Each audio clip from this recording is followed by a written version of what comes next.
স্বাগত দীপ্ত সংবাদে আপনাদের সাথে আছে আমি তানিয়া আফরিন। শুরুতেই জানাবো সংবাদ শিরোনাম।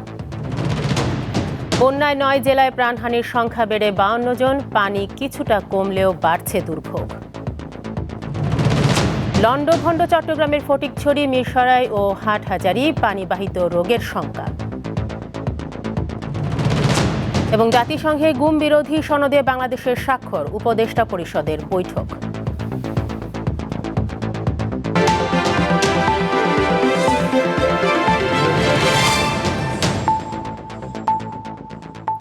শুরুতেই বন্যা প্রসঙ্গ।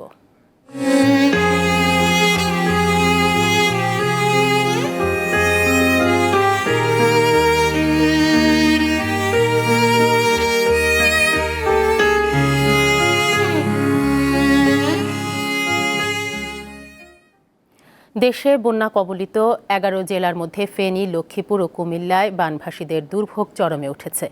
এখন পর্যন্ত মারা গেছে 52 জন। কুমিল্লা, নোয়াখালী ও লক্ষ্মীপুর থেকে নেমে আসা বন্যার পানিতে চাঁদপুরে বাড়ছে জলাবদ্ধতা। বন্যা পরিস্থিতির অবনতি হয়েছে শাহরাস্তি উপজেলায়। এই উপজেলায় এখনও পানিবন্দী রয়েছে 60,000 মানুষ। সরকারি হিসেবে কুমিল্লা জেলার 14 উপজেলার 10,61,000 মানুষ এখনও পানিবন্দী অবস্থায় জীবনযাপন করছেন। পানিবন্দী মানুষের জন্য মোট 724টি আশ্রয় কেন্দ্র খোলা হয়েছে। গোমতী নদীর পানি কমলেও বন্যা পরিস্থিতির উন্নতি নেই। বাঁধের ভেঙে যাওয়া অংশ দিয়ে এখনও লোকালয়ে প্রবেশ করছে পানি। কুমিল্লার 17 উপজেলার মধ্যে ভয়াবহ অবস্থা দেখা দিয়েছে অন্তত 7টি উপজেলায়। লক্ষ্মীপুরে প্রতিদিনই পানি বাড়ছে। রহমতখালী, ওয়াবদা ও ভুলুয়া খাল দিয়ে নোয়াখালীতে পানি প্রবেশ করছে। দুর্গম এলাকাগুলোয় পর্যাপ্ত ত্রাণ না পাওয়ার অভিযোগ রয়েছে। পাশাপাশি পানিবাহিত নানা রোগে আক্রান্ত হচ্ছেন অনেকেই।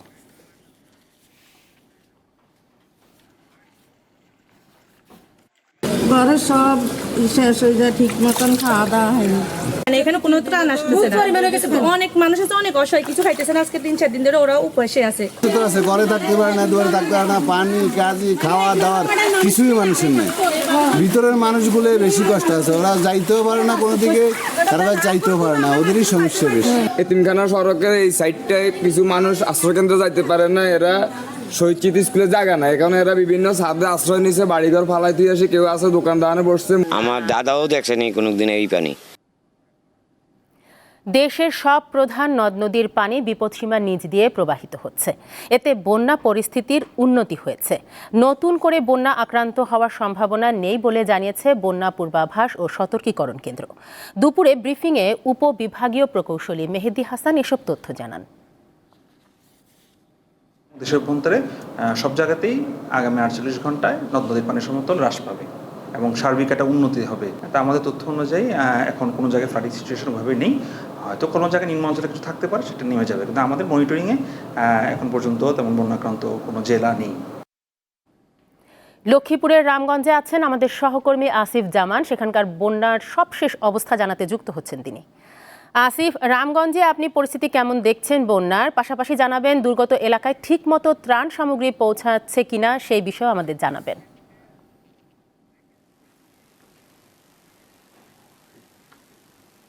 তানিয়া, আমি এখন রামগঞ্জের বদরপুরের একটি গ্রামে আছি। আপনাকে এই গ্রামে এক গৃহস্থের উঠোনের চিত্র আমি দেখাচ্ছি আপনাকে। যে উঠোনটিতে আগে রিক্সা ভ্যান নিয়ে আসা যেত, সেখানে এখন নৌকা নিয়ে আসতে হচ্ছে। মূলত আমি নৌকা করেই এই জায়গাতে এসেছি। আমি দেখতে পাচ্ছি যে বাড়ির যে সকল মানুষ রয়েছেন তারাও মূলত এখানে এভাবে পানির মধ্যেই বসবাস করছেন এখন পর্যন্ত। তারা মূলত এখান থেকে আশ্রয় কেন্দ্রটি কিছুটা দূরে হওয়াতে তারা আশ্রয় কেন্দ্রে যাননি এবং মূলত তাদের ঘরও কিন্তু ডুবে গিয়েছে। গ্রামে এই বাড়ির আমি দেখতে পাচ্ছি বেশ কয়েকটি ঘর, এখানে 2-1 জন নিরাপদ আশ্রয়ে গেলেও মূলত অন্যরা কিন্তু বাড়িতেই অবস্থান করছেন। এবং একটি বিষয় আমরা জানাচ্ছি যে এই গেরস্থদের এখন তাদের যে হালের গরু ছাগল যা ছিল, মূলত এই বন্যার পানি আসার পরে তাদের অনেক প্রাণীর মারা গিয়েছে এবং যে কারণে তারা বেশ ক্ষতিগ্রস্ত হয়েছেন। সেটি নিয়ে যেমন দুশ্চিন্তা রয়েছে, তার চেয়ে বড় দুশ্চিন্তা হচ্ছে যে এই মুহূর্তে আসলে তাদের খাবারের কোনো সংস্থান নেই।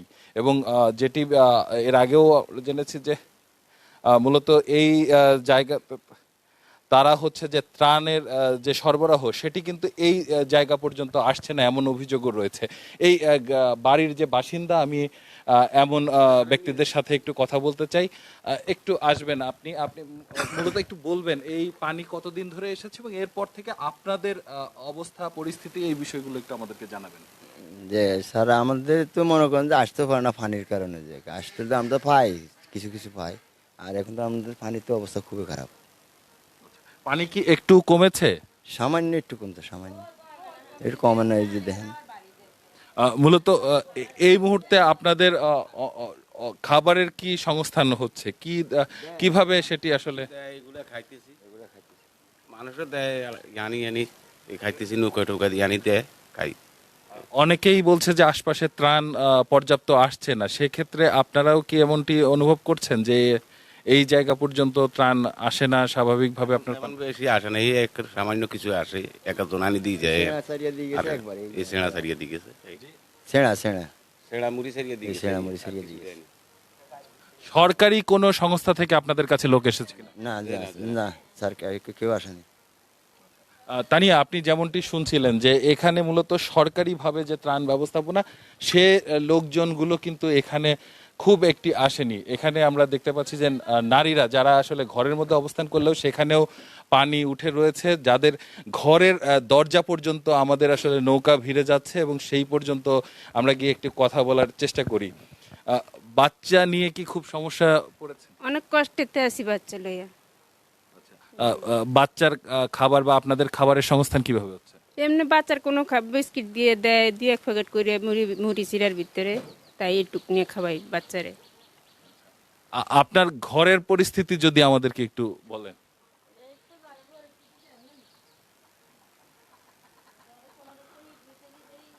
তানি, আপনি দেখতে পাচ্ছেন যে এখানে মূলত এই ঘরের মধ্যে ইট বিছিয়ে রাখা হয়েছে, যে পানি আসলে এখানে গত কয়েকদিন 9 দিন ধরে প্রায় বন্যা অবস্থান করছে, যার 2 ইঞ্চি পানি কমেছে এমনটি আসলে তারা বলছেন। এবং এই ঘরের মধ্যে পানি উঠে গিয়েছিল, যে কারণে কিন্তু তাদেরকে উঁচু জায়গাতে গিয়ে অবস্থান নিয়ে থাকতে হয়েছে। আমি একটু এই ঘরের মধ্যে গিয়ে একটু কথা বলতে চাই। মূলত আপনাদের এখন কি অবস্থা, এখন কি পরিস্থিতি আপনাদের একটু বলবেন? এখন এই আসি, সব কিছু তো পানি নিয়ে লই যেতেছে, এখন এই বিষে কোন রকম থাকতে আসি বুঝলে। আপনাদের ফসল ফলাদি বা আপনাদের গৃহপালিত পশু পাখি বা মুরগি, হাঁস মুরগির কি? হাঁস মুরগি তো সবে বন্যাতে চলে গেছে, তো কিছু নাই এখন। শুধু আমরা কয়েকজন মানুষ আছি, কোন রকম চলতেছি, খাইতেছি। মানুষ আল্লাহর রাস্তায় ধরেন সব দেশের আশপাশে কিছু দেয়, খাইতেছি। সরকারি ভাবে কোনো ব্যবস্থা কিছু পাই নাই আমরা, ওর কিছু দেয় নাই সরকারি ভাবে। কেউ কি এসে কোনো তালিকা করেছে এরকম? না, কোনো কেউ তালিকা করে নাই। রান্না বান্না কিছু কি হচ্ছে? রান্না বান্না টিনে কোন রকম টিন কারি দিচ্ছে, কাল একজনে 4-5 কেজি দিচ্ছে, এগুলো রাঁধতেছি, খাইছি।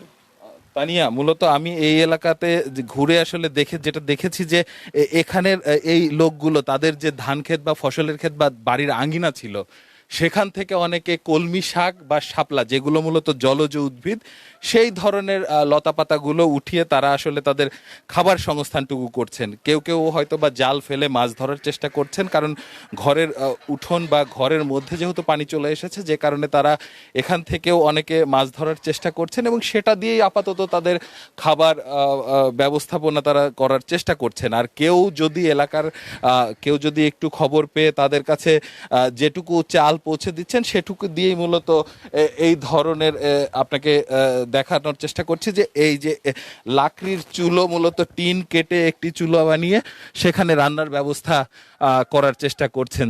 তারা কোনো বেলায় খেতেও পারছেন, কোনো বেলায় পারছেন না, এরকম চিত্রও হয়েছে। এই গৃহিণী যেটি আমাকে জানালেন যে কেউ একজন তাকে 5 কেজি চাল দিয়েছিল, সেই চালের ভাত চড়িয়েছেন, কিন্তু মূলত ভাতটি খাবেন কি দিয়ে, সেই তরকারির ব্যবস্থাপনাটি কিন্তু এখন পর্যন্ত হয়নি। মূলত এই দিকে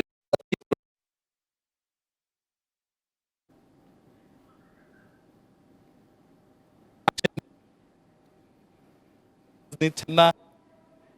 এই পরিস্থিতিতে মূলত তারা যেটি বলছেন যে একে বন্যায় ডুবেছেন, তাদের গৃহপালিত পশু পাখি যা ছিল অর্থাৎ হাঁস মুরগি গরু ছাগল সেগুলো হারিয়েছেন। সেটি আসলে তাৎক্ষণিক অবস্থায় আসলে তারা যে বিপাকে পড়েছেন, এখন পানি যখন দীর্ঘস্থায়ী হচ্ছে তখন হচ্ছে পানিবাহিত রোগে তারা আক্রান্ত হচ্ছেন, বিশুদ্ধ খাবার পানি পাচ্ছেন না।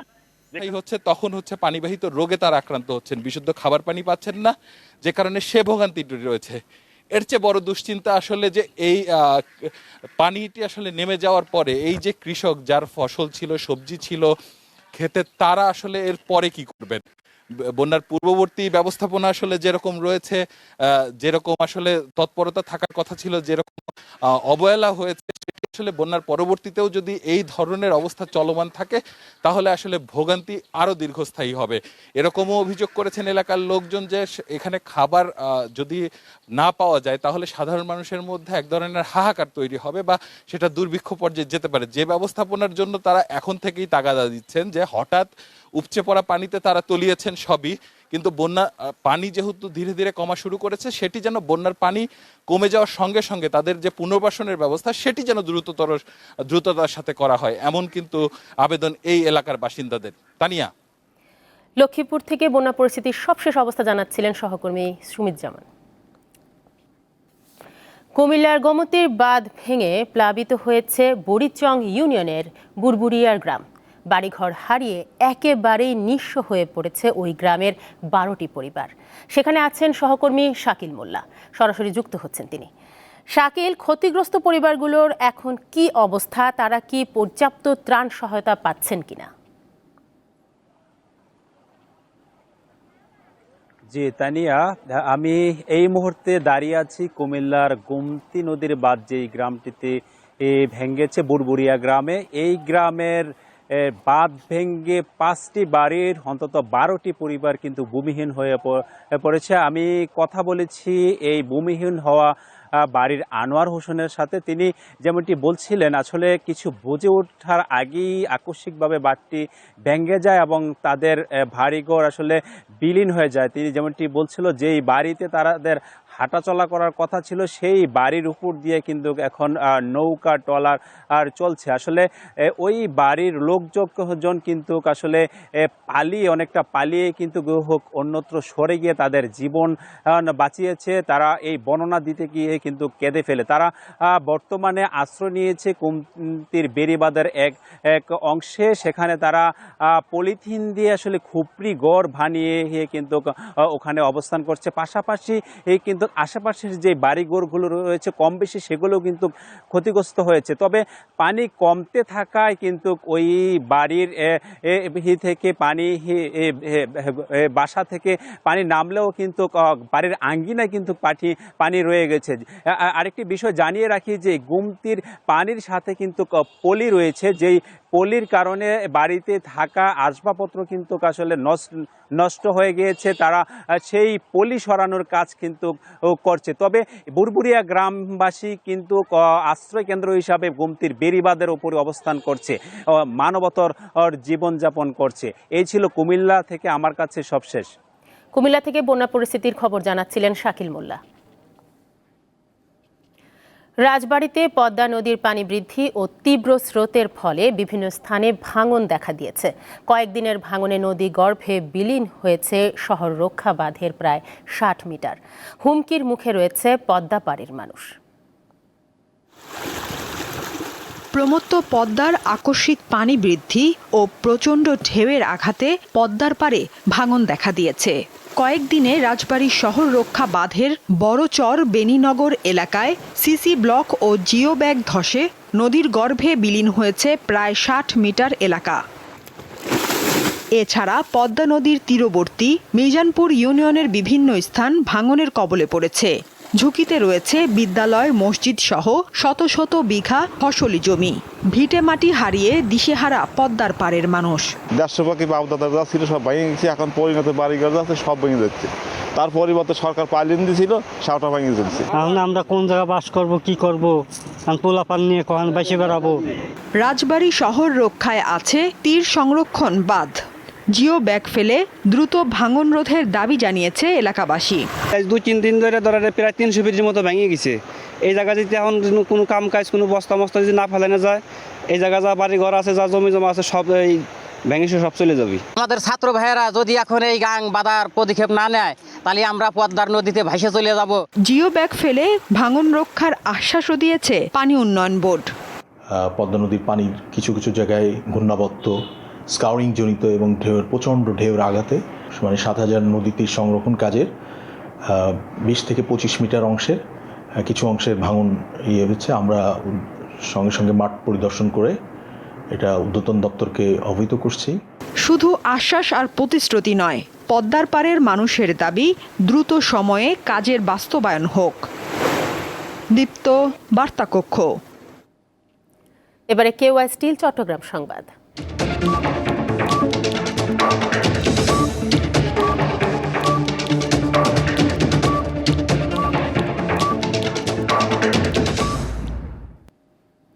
বন্যায় লণ্ডভণ্ড হয়ে গেছে উত্তর চট্টগ্রামের ফটিকছড়ি, মিরসরাই ও হাটহাজারীর বিস্তীর্ণ এলাকা। ভেসে গেছে ঘরবাড়ি, নষ্ট হয়েছে ফসলি জমি। পানি নামার পর নতুন করে বাড়ছে পানিবাহিত রোগের শঙ্কা।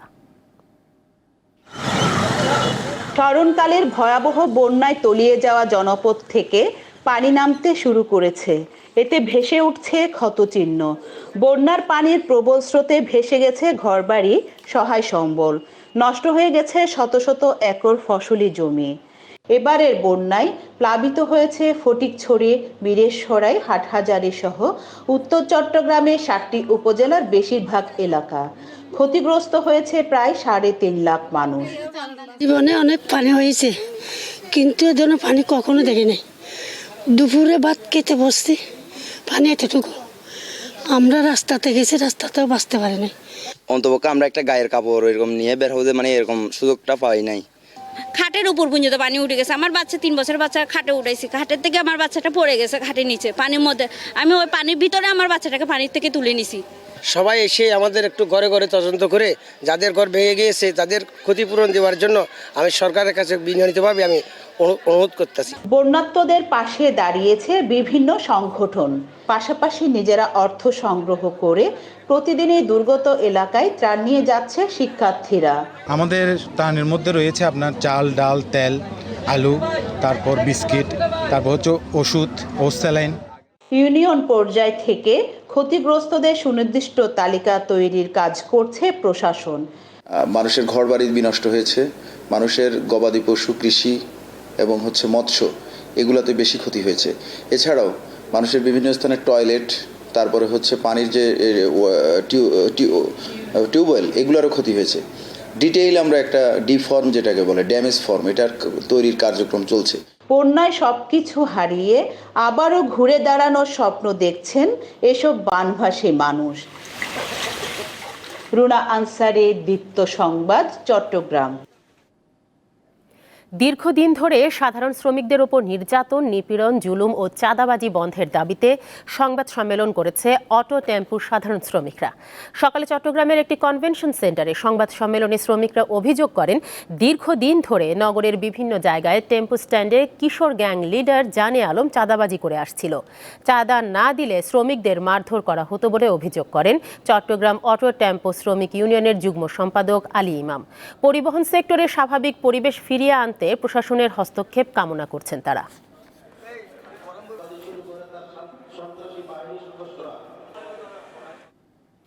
জাতিসংঘের গুম এবং নির্যাতন বিষয়ক কনভেনশনে সই করেছে বাংলাদেশ।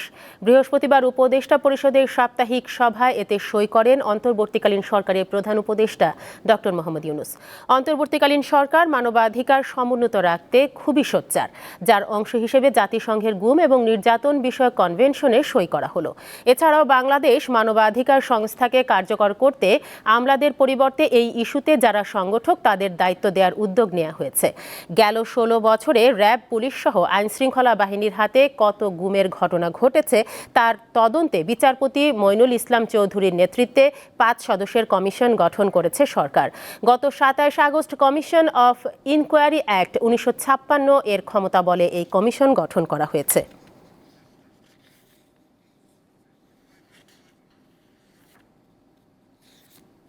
আর যেন কেউ কখনো নিজের ক্ষমতা কুক্ষিগত করতে কোনো বাহিনীকে দিয়ে, কোনো পদ্ধতির মাধ্যমে কোনো নাগরিকদেরকে গুম করতে না পারে, তার জন্য এই কনভেনশনটা আমরা স্বাক্ষর করেছি এবং এইটার ব্যাপারে প্রয়োজনীয় আইনি সংস্কার আমরা গ্রহণ করব।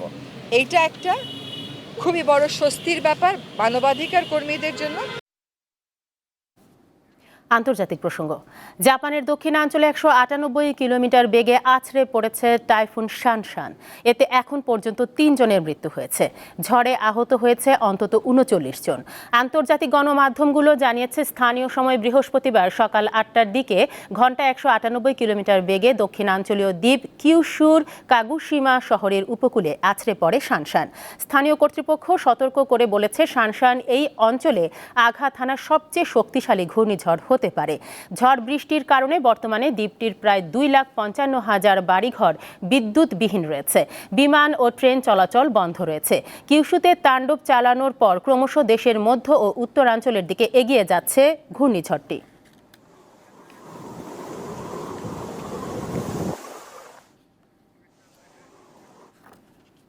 খেলার খবর। দায়িত্ব গ্রহণের পর মিরপুরের হোম অফ ক্রিকেটে পরিচালকদের সাথে প্রথমবারের মতো আনুষ্ঠানিক সভা করছেন নতুন বিসিবি সভাপতি ফারুক আহমেদ। সেখানে রয়েছেন আমাদের সহকর্মী তাওসিয়া ইসলাম, সরাসরি যুক্ত হচ্ছেন তিনি সেখান থেকে। তাওসিয়া, ব্রিফিং কখন শুরু হতে পারে? সভায় সাকিবের বিষয়ে কোনো সিদ্ধান্ত হয়েছে কিনা কিছু জানতে পেরেছেন আপনি?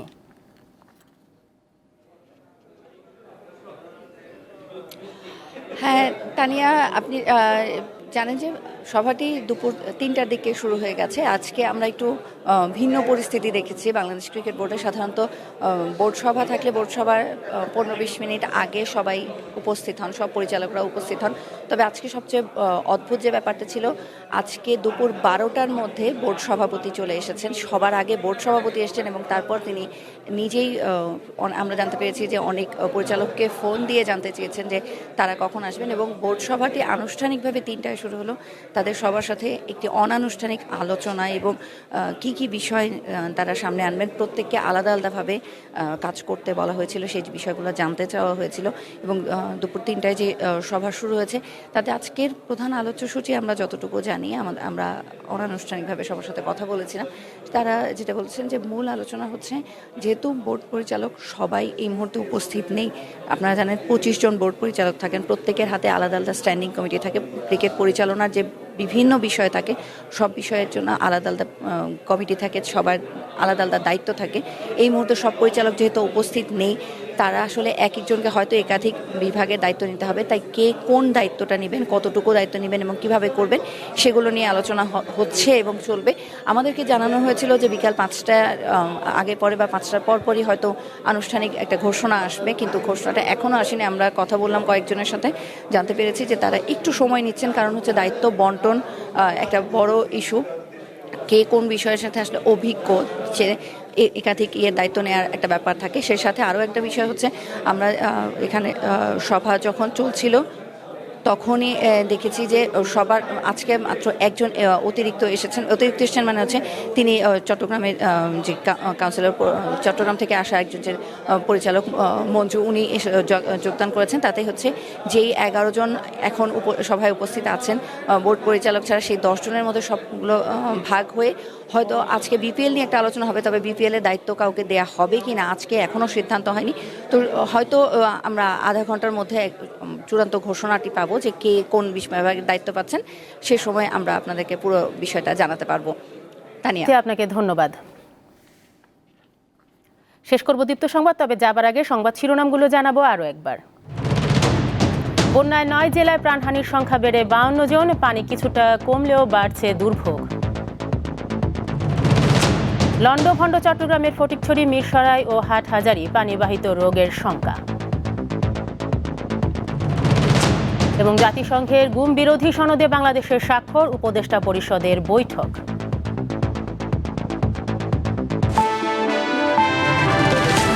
এই ছিল এখনকার মতো। আমাদের পরবর্তী সংবাদ সন্ধ্যা 6:50। দর্শক, আরও তথ্য ও বিনোদনের খবর পেতে যুক্ত থাকুন দীপ্ত ডিজিটাল প্ল্যাটফর্মগুলোতে। ধন্যবাদ সবাইকে।